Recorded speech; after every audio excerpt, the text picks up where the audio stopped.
तो सभी को जय श्री राम। आज एक विशेष विषय पर हम लोग चर्चा करने के लिए उपस्थित हुए हैं। अ, अभी क्या हुआ था कुछ मेरे ख्याल से 15-20 दिन पहले की बात रही होगी।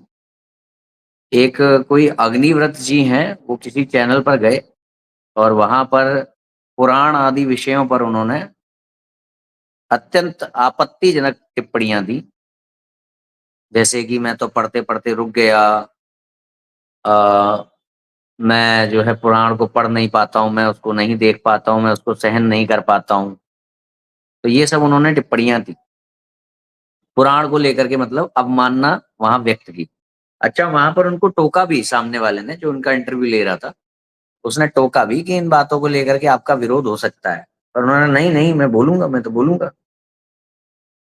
तो जब इसमें उन्होंने अत्यंत अच्छा, हम काफ़ी दिनों से देखते ही आ रहे हैं कि भैया इनके कुछ लोग हैं, जो अपने हर प्रवचन करने कहीं भी जाते हैं, तो सबसे पहले वो उनके सभी जितने भी वक्तव्य आएँगे तो उसमें एक बात आपको अवश्य सुनाई देगी। भगवान श्री कृष्ण और राधा माँ, भागवत, ब्रह्म वैवर्त पुराण, इनके बारे में उनकी समीक्षा और समीक्षा के परिणाम स्वरूप निंदा, अवमानना, अविश्वास। तो जब हमने अब इतने दिन से लगातार देख ही रहे हैं और फिर एक व्यक्ति जाता है और वो एक चैनल पर बैठ करके इंटरव्यू होता है, वो उसको लाखों लोग देखते हैं, लाखों लोग। तो ऐसे में जिसकी आस्था होगी, जब वो ऐसे शब्द सुनेगा ब्रह्म वैवर्त पुराण के लिए, भगवान श्री कृष्ण चंद्र के लिए, राधा माँ के लिए, जब वो ऐसे सुनेगा तो वो प्रतिक्रिया देगा या नहीं देगा। आज मैं ये प्रश्न लेकर आया हूं उन हिंदुओं से जो राधा माँ की भक्ति करते हैं, कृष्ण भगवान की भक्ति करते हैं। क्या आप लोगों को बिल्कुल भी कोई टस से मस नहीं होता है? कोई कुछ भी करता रहे, कोई कुछ भी कहता रहे।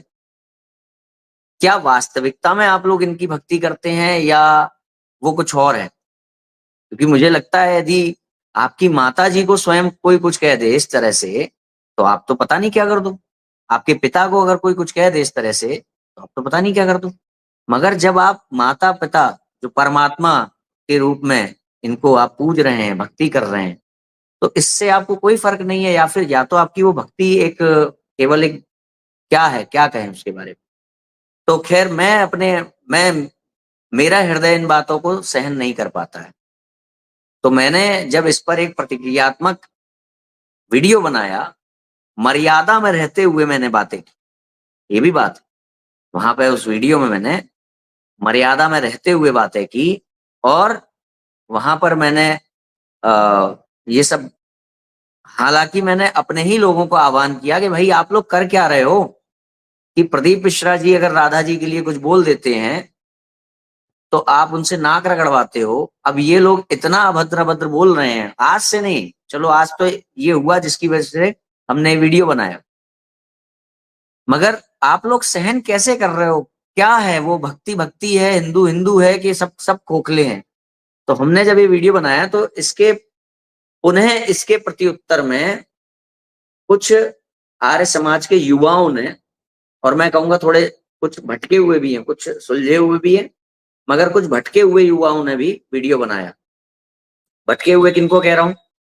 जिन्होंने वीडियो बनाते समय हमारा, उसको क्या कहते हैं, रिटेलिएट करते समय मर्यादा का कोई ध्यान नहीं रखा कि ये कर दूँगा, वो कर दूँगा, खाल उतार दूँगा, बहुत सारी चीज़ें बोली गई। और वीडियो बनाते समय उसमें बीच-बीच में मीम्स लगाए गए, मिर्ज़ापुर इत्यादि जो चलचित्र आए हैं, उनके निकाल-निकाल कर। तो अच्छा, हमने क्या है आज तक केवल क्या किया है कि जहाँ पर भी जो सैद्धांतिक बात हो रही है, केवल उस पर प्रश्न उठाया, निर्णायक भी नहीं बने हैं, निर्णायक भी नहीं बने, केवल प्रश्न उठाया कि इसका उत्तर क्या है। और आपने क्या किया कि अगर हमने प्रश्न उठाया तो उस प्रश्न के उत्तर में ही आपने सारी जो मान मर्यादा है सब एक तरफ, और आपने सब कुछ कर दिया। तो इसी बारे में मैं लाइव आया हूं। अब इसमें जब इन्होंने प्रतिक्रियात्मक वीडियो बनाया तो इसमें इन्होंने ये भी बात कही है कि हम लोग लड़ना नहीं चाहते हैं पर तुमने मजबूर किया है हमें। ये भी एक भाव प्रदर्शित किया गया इनके चैनल के द्वारा कि हम आपस में लड़ाई नहीं दिखाना चाहते हैं बाहर वालों को। अरे भाई, अगर आपस में लड़ाई नहीं दिखाना चाहते हैं तो सबसे पहले आपको उनके लिए प्रतिक्रिया करनी चाहिए थी जो ब्रह्म वैवर्त पुराण को या राधा माँ को या भगवान श्री कृष्ण चंद्र को अभद्र टिप्पणियां कर रहे हैं। उनको रोकते कि ठीक है, तुम्हारा सिद्धांत उन्हें नहीं मानने का है, ठीक है मत मानो, मगर उनकी समीक्षा मत करो पब्लिकली जाकर के। समीक्षा करोगे तो हमारे जो हिंदू भाई उन सिद्धांतों को मानते हैं, उनको स्वीकार करते हैं, उनको ठेस पहुंचेगी। और जब ठेस पहुंचेगी तो क्योंकि शुरुआत आप कर रहे हो तो प्रत्युत्तर में वो कुछ करेंगे, तो ये मामला बाहरी लोगों को दिखाई देगा। मगर क्या आप लोगों ने ऐसी कोई चर्चा, ऐसी कोई प्रतिक्रियात्मक वीडियो उनके लिए बनाया जो ये अभद्र टिप्पणियां करके आए हैं चैनलों पर? क्या सदानंद जी के लिए बनाया, अग्निव्रत जी के लिए बनाया, या वो जो मातृशक्ति हैं जो राधा की तुलना कौन अभिनेत्री से कर रही हैं, क्या उनके लिए आप लोगों ने कोई चलचित्र बनाया? और अगर नहीं बनाया तो फिर आपका ये कहना, अब यहाँ पर क्या होगा जब हम ये बात उठाते हैं कि गलत को गलत कहना गलत नहीं होता। अरे भैया, तो फिर जब आपको यही बात रखनी है कि हम तो गलत को गलत कहेंगे, तो हमारे हिसाब से हम भी गलत को गलत ही कह रहे हैं। तो जब हम गलत को गलत कह रहे हैं तो फिर ये बारा जो सिद्धांत है क्यों ला रहे हो कि हमें आपस की लड़ाई को सामने नहीं दिखाना है? तो ये जो आपका कहना है, कथनी और करनी में अंतर आ रहा है। आप एक तरफ कह रहे हैं कि हमें आपसी मतभेद को सामने वाले के समक्ष प्रस्तुत नहीं करना है, आपकी ओर से खंडनात्मक कुछ किया जा रहा है। खंडनात्मक भी चलो मर्यादा के अंदर रहते हुए होता है तो भी कोई दिक्कत नहीं है, मगर वहां पर जो व्यक्तिगत टिप्पणियां करना कि ऐसा ईश्वर, ऐसा ऐसा है, राधा है, आप सैद्धांतिक लड़ाई लड़िए ना, अवतारवाद पे बात करिए, आप निराकार साकार पे बात करिए, नातस प्रथमा अस्ति आपका फेमस डायलॉग है, उस पर बात करिए। मगर वो जो टिप्पणियां करते हैं कि वो मेरा तो शर्म आ गई, वो कौन अभिनेत्री से मिलती जुलती है, ये जो टिप्पणियां हैं, ये करने की आवश्यकता क्या है अगर सैद्धांतिक मतभेद है भी तो? और अगर आप कर रहे हैं तो फिर आपका, और आपने उनके लिए प्रतिक्रियाएं नहीं की, प्रतिक्रियात्मक वीडियो नहीं बनाया, जो लोग इस तरह से आस्था पर ठेस पहुंचा रहे हैं और आपने वीडियो उनके लिए नहीं बनाया, तो फिर आप ये किस आधार पर कहते हैं कि भाई मैं कुछ करना नहीं चाहता था और ये आह्वान ने मुझे मजबूर किया है? आपका कहने का मतलब ये है कि आप इस देश के तानाशाह हैं, मुगेम्बो मुगेम्बो टाइप के, या डोंगरीला का डॉन, है ना, तानाशाह। आप जो कहें वही सही हो, आप यदि अपने ही सिद्धांतों को तोड़ें वो भी सही हो। आप जब कहें कि भाई पुराणों को मानने वाले उठो तो हम उठ जाएं, आप जब कहें पुराणों को मानने वाले बैठो तो हम बैठ जाएं, आप जब कहें कि एका तो एका, आपका जब मन हो कि भैया पुराणों के मानने वालों पर जो है आप जो है टिप्पणी करना चाहो तो भी हम शांत रहें। तो हम लोग आपके आपके अधीनता में या परतंत्रता में रहने वाले लोग हैं, जो आप कुछ भी करते रहो, मगर इधर से अगर हम कुछ करेंगे तो हमें ऐसा नहीं करना चाहिए क्योंकि आपसी मतभेद सामने वाले को दिख जाएगा, और अगर हमने कर दिया तो फिर आप प्रतिक्रियात्मक रूप से वीडियो बना के हमें जो है ध्वस्त कर देंगे, छिन्न भिन्न कर देंगे, सारी मर्यादाओं को तार तार कर देंगे, है ना। पहली बात तो ये है। अब अगर एक बात ये भी कह दें कि गलत को गलत कहना क्या गलत है क्या, ये भी बात आती है उसमें। तो पहले इससे आगे बढ़ने से पहले तो मैं ये कहूंगा कि यहां से आगे बढ़ने से पहले मैं ये कहूंगा कि यहां पर आपने अपनी ही बात को काट के रख दिया। आप एक तरफ कह रहे हैं ओम शांति शांति शांति ओम। मित्रों, ये शिवांग जी की बात को सुनिए। कह रहे हैं कि आर्य समाज ने हिंदू समाज का अपमान किया है और महापुरुषों का अपमान किया है। कितने खेद की बात है कि ये अनर्गल बात, उल्टी बातें कह रहे हैं। आर्य समाज ने हिंदू जाति का और हिंदू महापुरुषों का जितना मान सम्मान बढ़ाया, आज तक किसी शंकराचार्य ने या किसी भी सनातनी विद्वान ने वह कार्य नहीं किया। एक बार की बात है कि एक मुस्लिम अध्यापक, पहले अध्यापक थे, फिर बाद में रिटायर होने के बाद वह मौलवी बन गए, कुरान कंठस्थ कर लिया और आर्य समाज से शास्त्रार्थ करते थे, बातचीत करते थे। तो शास्त्रार्थ किस पर करते थे? आर्य समाज से क्या, सारे सनातनी हिंदुओं से करते। जब आर्य समाज से पाला पड़ा तो फिर वही बात भगवान कृष्ण को लेकर के, गोपियों का प्रसंग, राधा का प्रसंग और कृष्ण का नाचना, ये कहते कहाँ, कैसे, किस प्रकार से ये महापुरुष हो सकते हैं। तो मैंने उनको भगवान श्री कृष्ण का जीवन चरित्र भवानी लाल भारती जी ने, जो पंजाब विश्वविद्यालय में हेड ऑफ डिपार्टमेंट थे और बहुत बड़े विद्वान हुए हैं आर्य समाज के, उन्होंने भगवान कृष्ण का जीवन चरित्र लिखा है और प्रमाणों से, शोध से उन्होंने प्रमाणित किया है कि भगवान कृष्ण के जीवन में इस प्रकार की कोई बातें नहीं थीं। न तो गोपियों का कोई प्रसंग था, न तो राधा से के साथ उनका कोई प्रसंग था, और केवल एक पत्नी थे जिसका नाम था रुक्मणी। वह पुस्तक आज भी बाजार में उपलब्ध है, गोविंद राम हासानंद दिल्ली से प्रकाशित होती है, और पढ़ने वाले पढ़ लें, जिस नासमझ लोग पढ़ लें उसको। तो मैंने जो भगवान कृष्ण के ऊपर बड़ा टीका टिप्पणी करते थे, खिल्ली उड़ाते थे, मैंने जब वह पुस्तक दिया तो उनके 1-1.5 महीना तक वो पढ़ते रहे। फिर उसके बाद मैंने कहा, मौलवी साहब ज़रा वो पुस्तक दीजिए, अब पढ़ लिया होगा। कहाँ पढ़ लिया और वापस किया। मैंने कहा, बताइए भगवान कृष्ण के बारे में आपके क्या ख्याल है, क्या विचार हैं? तब कहने लगे कि श्री कृष्ण महाराज बहुत बड़े महापुरुष थे, और ये नासमझ लोग हैं जो उनका संबंध गोपियों से, राधा से जोड़ते हैं और माखन चोरी का आरोप लगाते हैं। और मैंने कहा कि लेखक के बारे में आप बताइए। तो कहने लगे कि लेखक तो कोई कृष्ण का बहुत बड़ा भक्त है, इससे बड़ा भक्त कोई हो ही नहीं सकता। ये बच्चों, यह और मेरे मित्रों, यह यथार्थ घटना है। यह उस मौलवी ने कहा। तो अब देखिए, इसी प्रकार से अमेरिका का एक लेखक हुआ है, पुराणों को पढ़ करके, भगवान कृष्ण के जीवन चरित्र को पढ़ करके, राधा और गोपियों के साथ रासलीला को पढ़ करके उसने लिखा है कि मैं इस पुरुष का नाम मैं अपनी पुस्तक में लिख करके अपनी पुस्तक को गंदा नहीं करना चाहता, अपमानित नहीं करना चाहता। इतना जो ऐसी बात है। और आज भी देखो, समाज में जो विकृतियां आई हैं, एक तो भगवानों की बाढ़। ये भगवानों की बाढ़ कहाँ से आई? ये पुराणों की देन है, अवतारावाद की देन है। आज वर्तमान काल में जो भगवानों की बाढ़ आई हुई है, हर साल एक भगवान अवतरित हो जाता है, अपने को भगवान घोषित कर देता है।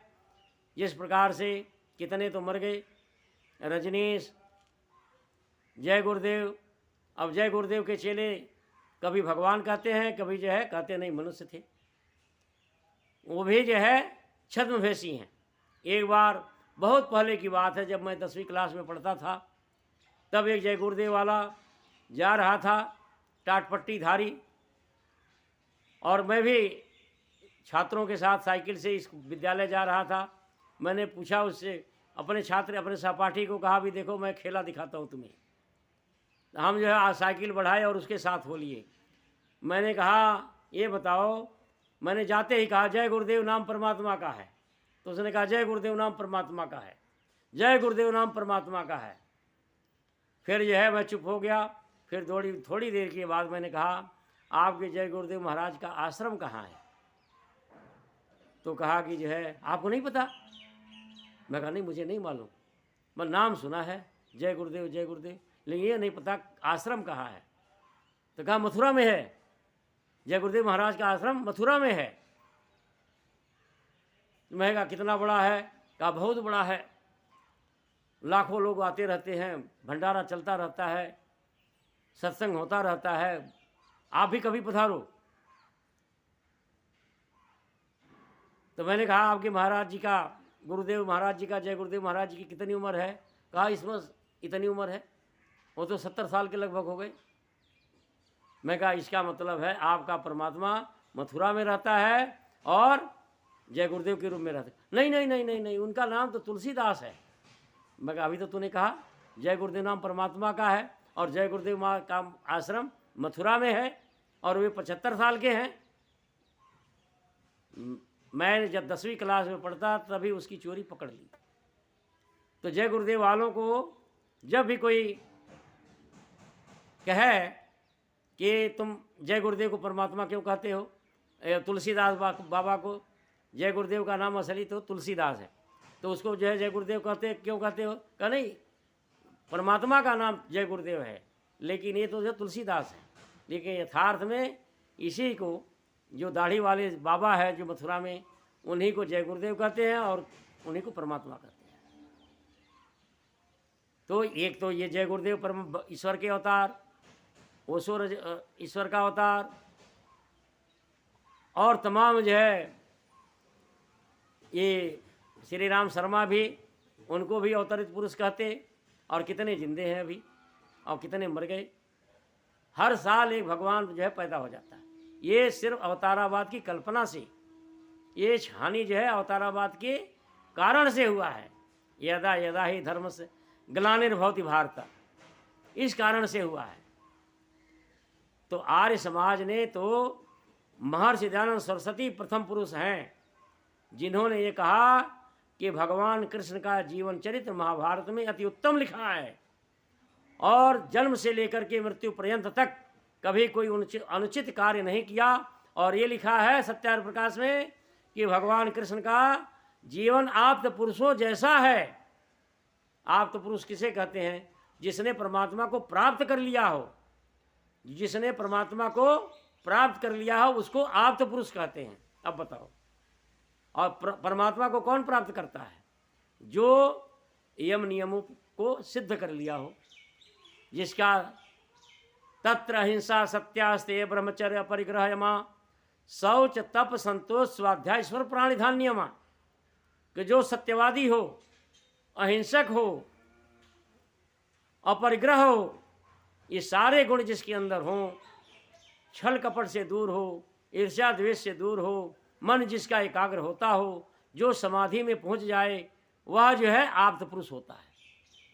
महर्षि दयानंद सरस्वती संसार के प्रथम पुरुष हैं जो ये कहते हैं कि भगवान कृष्ण का जीवन चरित्र आप्त पुरुषों जैसा है।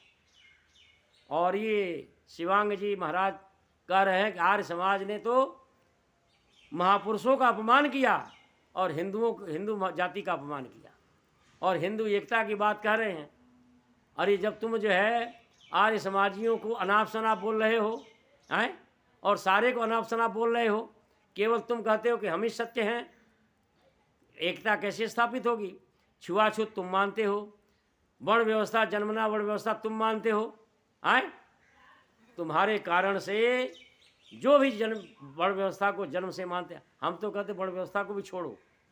आज समझदारी हिंदू समाज के लिए, चाहे आर्य समाज के लोगों के लिए भी मैं कह रहा हूँ कि वर्ण व्यवस्था को भी आज छोड़ दो। आवश्यकता है कि ब्राह्मण क्षत्रिय वैश्य शूद्र शब्द का प्रयोग ही न किया जाए, इसी में भलाई है। यदि हिंदू जाति की एकता चाहते हो, तुम तो कहते हो जन्म से, हम तो कहते कर्म से भी छोड़ दो, इसकी चर्चा ही ना करो, केवल हिंदू शब्द ही प्रयोग करो। केवल यह कहो कि तुम भी हिंदू, हम भी हिंदू, हम सब भाई हैं, यह कहो, तब जाकर के हिंदू समाज में एकता होगी। जिस प्रकार से तुम्हें सीखना होगा गुरुद्वारा से, तुम्हें सीखना होगा ईसाइयों के संगठन से, तुम्हें सीखना होगा मुसलमानों के संगठन से, तब जाकर के हिंदू समाज एक होगा। ऐसे नहीं कि जो है ये ये जो है पैर से पैदा हुए, हम मुख से पैदा हुए, ये भुजा से पैदा हुए, ये पेट से पैदा हुए, ये सबसे ऊंचे हैं, ये सबसे नीचे हैं, ये अछूत है, ये छूत है, ये सवर्ण है, ये अवर्ण है। ऐसे हिंदू जाति में एकता आएगी जब इसको मानते रहोगे। और जब तक शास्त्रों का संशोधन नहीं होगा, ये सुन लो ध्यान से, लाख एकता, लाख कोशिश करते जाओ, देख लो आज जो है ये 10-12 सालों में मत परिवर्तन ज़्यादा हुआ है। सरकार की तरफ से प्रतिबंध लगा हुआ है। तमाम ईसाई मुसलमान तो कम बन रहे हैं। इसमें ये भी सच्चाई है कि 10-12 सालों में ईसाई और मुसलमान लोग कम बने, लेकिन बौद्ध धर्म धड़ल्ले से अपना रहे हैं। धड़ल्ले से दलित बौद्ध धर्म को अपना रहे हैं। ये भी सच्चाई है, इसको भी स्वीकार करो। एक तो अच्छी बात है कि ईसाई और मुसलमान, हिंदू दलित लोग ईसाई और मुसलमान कम बन रहे हैं। बहुत इक्का दुक्का भयभीत हो गए हैं। मुस्लिम सीधे रास्ते पर आ गए हैं, ईसाई भी थोड़े सीधे हो गए। ये अच्छी बात है, खुशी की बात है, प्रसन्नता की बात है कि अब जो है छल कपट इनका कम हो गया है। छल बल से जो मत परिवर्तन कराते थे कम हो गया है, लेकिन धड़ल्ले से बौद्ध बन रहे हैं। और वो बौद्ध क्या बनते हैं? 22 प्रतिज्ञाएं लेते हैं। उन 22 प्रतिज्ञाओं को जरा सुनो, देखो ना तुम्हारे महापुरुषों का कितना सम्मान हो रहा है। क्यों हो रहा है? आए अभी 10,000 पिछले साल दिल्ली में ही 10,000 दलितों ने बौद्ध धर्म स्वीकार किया। बौद्ध धर्म स्वीकार तो किया, लेकिन जो 22 प्रतिज्ञाएं हैं उस 22 प्रतिज्ञाओं को सुनो।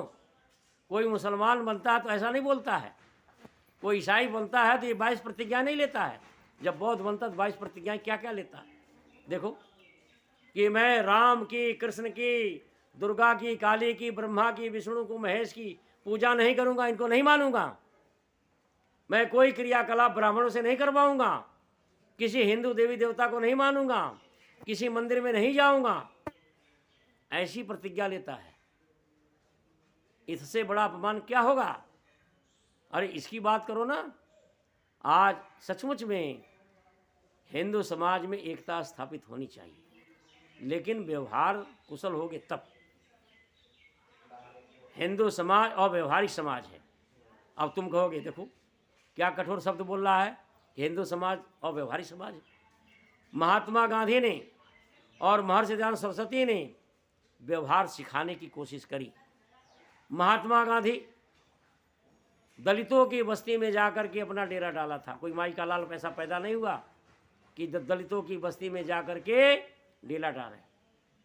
बहुत पहले की बात है, आज से 28 साल पहले, जब मुझे स्कूटर चलाना नहीं आता था तो मैं दलित बस्ती से, मेन रोड से न निकल करके दलित बस्ती से स्कूटर लेकर जाता था ताकि कहीं एक्सीडेंट न हो जाए, कि किसी गाड़ी से टकरा न जाऊं।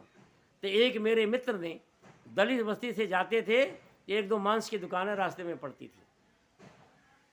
एक बार मेरा साथी स्कूटर पर बैठा, उसके साथ जो है उधर से जाने लगा, और जैसे हो गया वो झिझक गया। नहीं, आप क्यों आई? इधर से क्यों आई? इधर से क्यों आई? ये मांस की दुकानें हैं, आपको नहीं पता? हाँ, इधर से नहीं आना था। इतना झिड़कने लगा मुझे, और मुझे भी झिझक होती थी। अब सोचो, आज जो है दलित बस्ती से जाने से लोग कतराते हैं। आर्य समाजी, सनातनी की बात नहीं कर रहा हूँ, ये आर्य समाजी की बात कर रहा हूँ। आर्य समाजी झिझकने लगा कि एक दलित बस्ती में एक मांस की दुकान थी, इस कारण से मुझसे लड़ने लगा। और महात्मा गांधी, सोचो 100 साल पहले दलित बस्ती में जा करके डेरा जमा लिया। कैसा वो पुरुष होगा? व्यवहार गांधी जी ने सिखाने का बहुत प्रयास किया, लेकिन तुम लोगों ने तो उनको लतिया दिया। कोई हिंदू समाज उनको सम्मान देता है? जो क्या कहा उन्होंने, हम उस मंदिर में नहीं जाएंगे जिस मंदिर में दलित नहीं जाते, हम उस कुएं का पानी नहीं पिएंगे जिस कुएं का पानी दलित नहीं पीती। जब तक ये बातें नहीं आएंगी तब तक हिंदू एकता कैसे स्थापित होकर कर दो ना जा। आज जो है सारी बातें अनुकूल है, संघ का शासन है, अब कर दो जरा। अभी तो देखो 10,000 दिल्ली में बौद्ध हिंदू बौद्ध बने, लखनऊ में 10,000 हिंदू बौद्ध बने, फिर मेरठ में 10,000 हिंदू बौद्ध बने, अब लाखों बन रहे हैं, धड़ल्ले से बन रहे हैं। ऐसे आ जाएगी एकता। एकता आएगी, एक तो शास्त्रों का संशोधन करो। जब तक जो है पुराणों में मनुस्मृति को प्रक्षिप्त बातों को नहीं निकाला जाएगा, पुराणों का ही संशोधन पुराण मानो, लेकिन जो अनर्गल बातें हैं, दलितों के विरुद्ध अपमानजनक बातें पुराणों में हैं, मनुस्मृति में है, रामचरितमानस में, जहाँ जहाँ पर भी हैं, इनका संशोधन कर दो और उन पुस्तकों को हटा दो, बाजार से हटा दो, किसी के पास वो पुस्तकें जाए ना। मनुस्मृति जो भी खरीदे शुद्ध, जिस प्रकार से आर्य समाज ने प्रकाशित किया, आर्य समाज की सोच तुमसे 200 साल पहले की है। 200 साल बाद जब जो बुद्धि तुम्हारे अंदर आएगी, वह बुद्धि महर्षि दयानंद सरस्वती को 100 साल पहले थी। अभी तुम 300 साल बाद जो है महर्षि दयानंद को समझ पाओगे। अभी 200 साल बाद जो है तब तुम कहोगे कि महर्षि दयानंद का कथन ठीक था, आर्य समाजी ठीक थे। अब जैसे तुम कहते हो हम छुआछूत नहीं मानते, हम जो ऊंच नीच की बातें नहीं मानते, हम भाईचारा को लेकर चलते हैं। और जैसे मनुस्मृति पढ़ता है गीता प्रेस गोरखपुर की, तो पढ़ा लिखा दलित बहुत बौखला जाता है, उसकी बुद्धि जो है खोपड़ी गर्म हो जाती है। पुराणों में जो अनर्गल बातें लिखी हैं उनके खिलाफ जब उसको पढ़ता तो उसकी बुद्धि उसकी खोपड़ी गर्म हो जाती है। कहते ये तो सब झूठ है, पाखंड है, इनका तो भरा पड़ा हुआ है। अरे समझदारी ये है कि बाजार से ही ऐसी किताबों को हटा दो, तुम पुराण पढ़ो, पुराणों को संशोधन कर दो। जिस प्रकार से अभी ये जितेंद्र त्यागी जो एक मुस्लिम, जो बाद में जितेंद्र नाम रखा, उसने वसीम रिजवी, उसने कुरान के 26 आयतों को हटा देना चाहिए। ये मुसलमानों के भलाई के लिए कहा था उसने, लेकिन हो गई बुराई। अब देखो हो गई बुराई। यदि मुसलमान कुरान से 26 आयतों को हटा दें तो देख लो पूरे विश्व में शांति स्थापित हो जाए। उसी प्रकार से पुराणों से, मनुस्मृति से, जहाँ जहाँ पर भी जो है ऐसी अनर्गल बातें हैं, दलितों के अपमानजनक बातें हैं, उनको हटा दिया जाए तो हिंदुओं का भी भला हो जाएगा। जिस प्रकार से वसीम रिजवी ने किया, लेकिन जिस प्रकार से मुसलमानों ने नहीं स्वीकार किया, उसी प्रकार से तुम भी नहीं स्वीकार करोगी। और महर्षि दयानंद सरस्वती देखो 100 साल पहले, 100 साल से ज़्यादा पहले ही महर्षि दयानंद सरस्वती ने शास्त्रों का संशोधन कर दिया और प्रमाणों से किया, प्रमाणों से किया। ऐसा नहीं है, प्रमाण है इसके। अब जैसे देख लो इस समय रामलीला चल रहा है, अहिल्या वाला प्रसंग है। वाल्मीकि रामायण में तो लिखा है कि राम और लक्ष्मण अहिल्या के पैर पकड़ लिए, उनको देखा, अहिल्या देवी को देखा, बड़ा तेजस्वी चेहरा है, योग मुद्रा में बैठी हुई हैं, तो दोनों भाई राम और लक्ष्मण अहिल्या के चरण स्पर्श किए। अब तो रामचरितमानस में क्या लिखा है, धनुष को देख लो, धनुष को ले लो कि रामचंद्र जी ने धनुष तोड़ दिया। फिर जब अयोध्या को खबर भेजी जाती है, बारात जो है जनकपुरी पहुंचती है, कई दिन ठहरते हैं, फिर उसके कई दिनों के बाद जब जनकपुरी से बाहर निकलते तब जा करके परशुराम जी से भेंट होती है। और रामचरितमानस में क्या लिखा हुआ है कि जैसे धनुष तोड़ा, जोर का धमाका हुआ, परशुराम आधम के, और नाथ सम धनभंजन यारा वहीं है कभी एक दास तुम्हारा, परशुराम लक्ष्मण संवाद शुरू हो जाता है। तो ये जो है आर्य समाज बिना प्रमाणों की बात नहीं करता है। हिंदू समाज में एकता बहुत जरूरी है, बहुत जरूरी है। हिंदू समाज एक होगा और तो देश भी बचेगा। और देश बचेगा तो विश्व में शांति भी होगी। और हिंदू छिन्न भिन्न होगा तो देश भी छिन्न भिन्न होगा और विश्व में शांति अशांति भी होगी। हिंदू समाज की एकता अति आवश्यक है, लेकिन गुरुद्वारा के रास्ते पर चलो तब। हम नहीं कहते आर्य समाज को देखो, देखो जरा गुरुद्वारा में किस प्रकार से मानवता है। कहीं जात पात पूछा जाता है, ऊंच नीच पूछा जाता है, कहीं कुछ नहीं, मानव देखा जाता है। अरे सीखो उनसे, हैं, उनकी देखो एकता किस प्रकार से वे रहते हैं, वो भी तो है हिंदू समाज के ये अभिन्न अंग हैं। तो उनसे सीखना पड़ेगा। और भी देखो समाज में तमाम लोग हैं, तमाम मत संप्रदाय के लोग हैं, क्या इस प्रकार का जात पात ऊंच नीच की बातें मानते हैं? लेकिन तुम नहीं, हम तो जो है मुख से पैदा हुए, ये पैर से पैदा हुए, ये हम सवर्ण हैं, ये अवर्ण हैं, ये कुवर्ण हैं, ये नीच है, हम ऊंच है।